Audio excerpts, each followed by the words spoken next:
we talked about from the financial perspective of them allowing you to get a loan, what they kind of look at. Now, from the budget perspective, there's a little bit of a difference.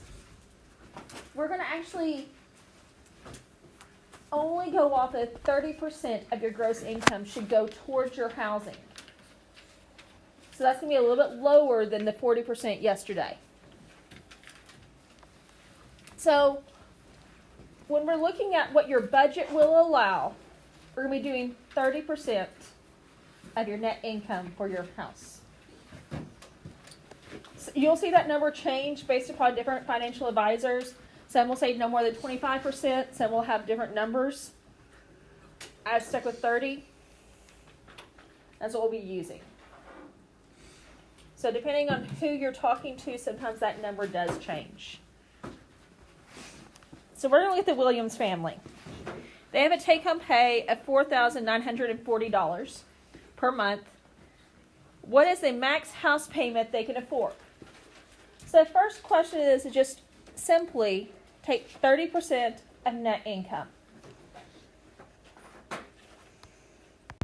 So the Williams family, we're going to take their net pay, or their take-home pay, and we're going to multiply that by 30%. And so remember, that's when we move the decimal place back twice. And David, what did you end up with on that? 1,482. So our gross, or our largest house payment we can have is $1,482. For today's purposes, we're actually going to use that number, but realize when you're looking at a house payment, not just what you're paying for the mortgage with, but you also have to pay part of your taxes. And so you have taxes and housing insurance. It really does go into that number. To make today simpler, we're just going to use this number. But when you're actually doing your real house, you would have to figure out how much would your taxes for that house be, as well as what would your insurance be. And so we're going to look at some different ones and see what price, if this was our monthly payment, what would our price point be? And so we're going to be using the financial calculators to help us find the present value this time. And so we're going to go through a 15-year, a 20-year, and a 30-year. And so remember how we had last semester IYR,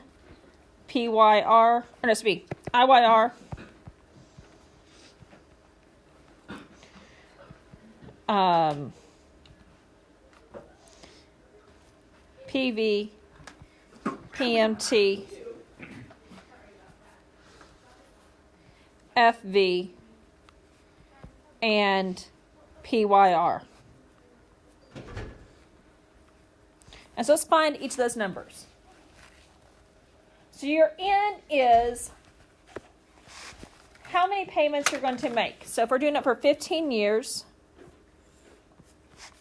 we're going to assume this is a monthly payment, because that's a standard home mortgage, is 12 months.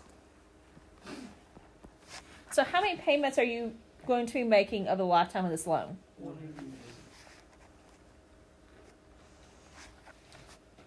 IYR is your interest rate. So 3.875. We don't have to worry about changing that to a decimal form of the percent because we're using the calculator. PV is what we are looking for. So that's the button we're going to hit at the end. Payment is what we just found. So that $1,482.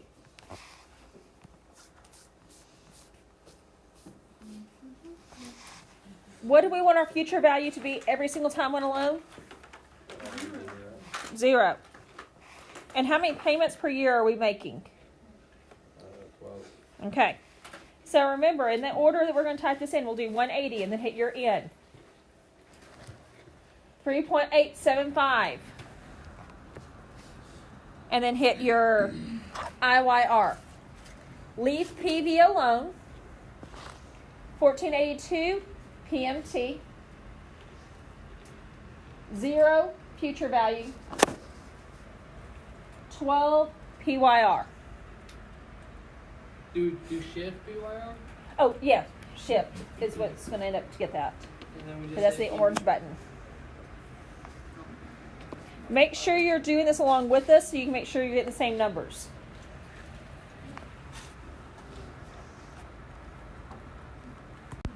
So when you hit PV, it gives you your max loan amount. So what did PV end up being in this case? $202,061. 202,000. How much? And just $61. And $61. And 65 cents. And so the largest house that we can look at is in that $200,000 range. Because more than likely you're not going to find a $202,000 house. You're probably going to be looking at a $200,000 range house. That gives you a little bit of room for closing costs and other things to go in there. You may not have to make as big a down payment. So we are going to go through this just like yesterday, where we're going to do different amounts over the same thing. Or not yesterday, the day before. So for a 20-year fixed loan, we got a rate of 4.625. Why did my interest rate change? Did my personality change? Do I have a different credit score? No, you just more. It's a longer loan. It's a longer loan. So they're going to charge us a higher interest rate because you're showing less responsibility when you take out a longer loan.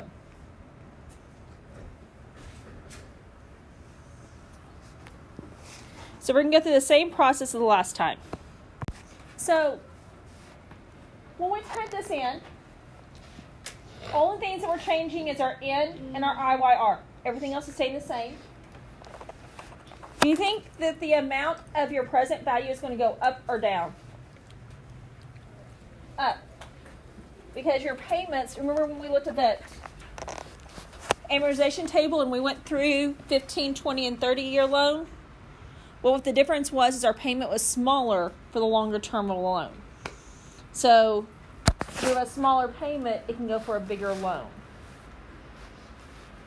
And so how much, when you hit PV as the last button, did you come up with for the loan?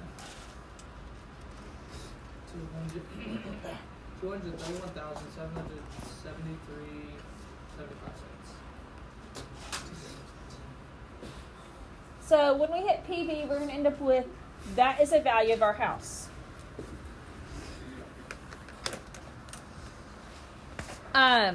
For a 30-year fixed rate, again, the interest rate went up again. Nothing else changed. I would not clear your calculator completely. I would just change your N and your P and your IYR. Everything else is going to stay the same. And then you can hit your PV and get the new present value. So when you type this in again, you're putting the number in, then pushing the button. The last button you'll hit is what we're looking for, which is the present value, the PV. And when we push that button, we should end up with the largest number of the three. How much should we end up with that we could get a house value of? 384? 284? Oh, yeah.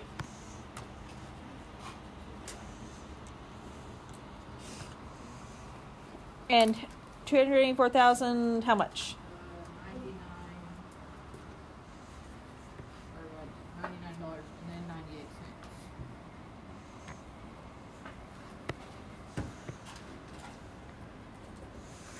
And so that's our last house payment. Tonight you're doing a Google form, or today you're doing a Google form. The dollar sign to the number, there is not a space. I did put the cents on every single one of them, so even if it was 00, I put .00. Any questions for today? The rest of the period is yours to work.